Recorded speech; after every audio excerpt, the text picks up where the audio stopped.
Bonjour, je m'appelle Romain Huet et je suis auteur de BD.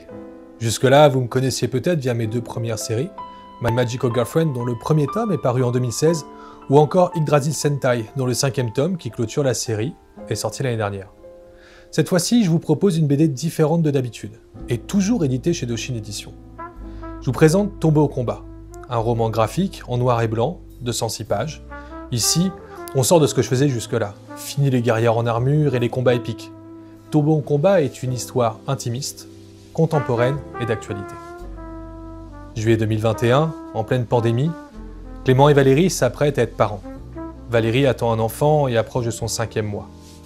Mais en juillet 2021, le président Emmanuel Macron, au travers de son allocution, explique qu'il faudra se faire vacciner pour pouvoir accéder à des lieux publics.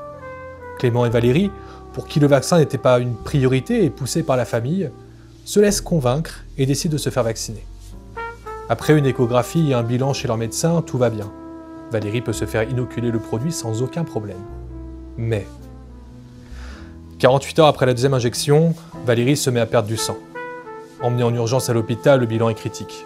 Le bébé est perdu. Première conclusion pour Clément, c'est la faute du vaccin. Mais en pleine pandémie, en pleine campagne vaccinale et avec l'omerta derrière de possibles effets secondaires liés à la vaccination, comment savoir si cette fausse couche tardive est liée au vaccin ou non? Mais que l'on ne s'y trompe pas, Tomber au combat n'est pas un récit anti-vaccin.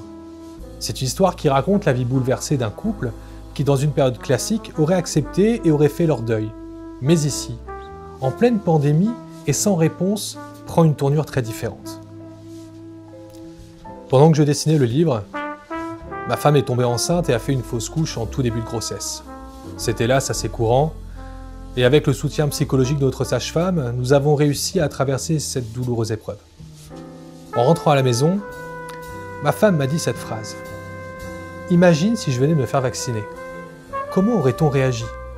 Et là, elle venait d'illustrer en une phrase « Tomber au combat ».